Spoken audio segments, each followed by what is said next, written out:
এই কেকটা ছিল একটা বেবি শাওয়ার থিমের উপরে কেক, কিন্তু কেকটার মধ্যে যেটা ইউনিক পার্ট ছিল সেটা হচ্ছে যে অর্ডার করেছিল কেকটা, সে এর মধ্যে কোনো রকম বেবি রিলেটেড ফটো বা কোনো শুজ, মানে বেবি রিলেটেড যে সমস্ত ফটোগুলো থাকে সেগুলো বসাতে বারণ করেছিল।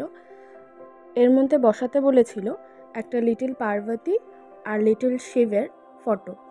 আমি সেটাই বসিয়েছি, আর তার সাথে বলেছিল একটা ময়ূরের পালক বসিয়ে দিতে।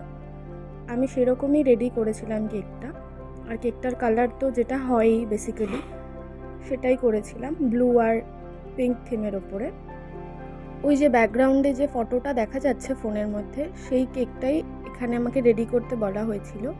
ওর মধ্যে একটা লিটল কৃষ্ণা আর লিটল রাধা ছিল, আর কিছু বাটারফ্লাই আর ফক্স বল বসানো ছিল, সেগুলো কিছুই দিতে বারণ করেছিল। এখনকার ভিডিওগুলো আমি একটু শর্ট রাখার চেষ্টা করছি, কারণ অনেক লং ভিডিও হয়ে গেলে পরে অনেকেই সেটা দেখতে পছন্দ করে না। কেকটার নিচের দিকটা ভীষণ ফাঁকা লাগছিল বলে আমি পিঙ্ক কালারের ক্রিমটার নিচ থেকে ব্লু কালারের কিছু ডট, আর ওপরটাও ফাঁকা লাগছিল বলে ওর ওপরে কিছু পিঙ্ক কালারের রোজ বানিয়ে নিয়েছিলাম।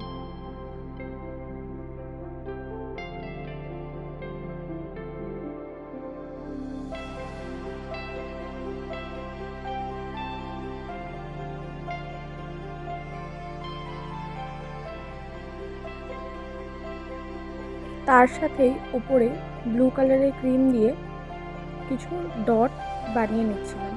আমার কেকের ওপরে সব রকম ডেকোরেশনের মধ্যে এই ডট আর এই রোজটা বানাতে ভীষণ ভালো লাগে, আর দেখতেও ভীষণ সোবার লাগে।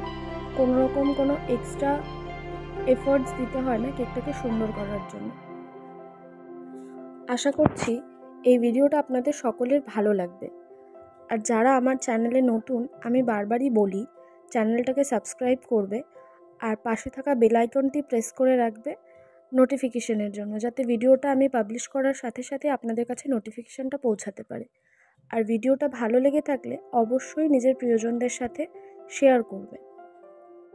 যেহেতু পরের দিন সকালেই আমার ডেলিভারি ছিল, তাই এইভাবেই আমি কেকটা ফ্রিজে সেট হতে দিয়ে পরের দিন সকালে এই ফটো প্রিন্টটা বসিয়ে আর ফন্ডেন্টে ওই লেখাটা লিখে ওপরে কিছু গোল্ডেন বল আর ময়ূরের পালকটা বসিয়ে আমি কাস্টমারকে ডেলিভারিটা কমপ্লিট করেছি। সাথে কেকের ওপরে আমি কিছু হোমমেড চকলেটও বসিয়ে দিয়েছি। শেষে কেকটার দুটো ফটো আমি অ্যাটাচ করে দিলাম। আপনারা সকলেই জানাবেন আজকের ভিডিওটা কেমন লাগলো। আজকের মতো এইটুকুই, দেখা হবে অন্য আরেকটি ভিডিও।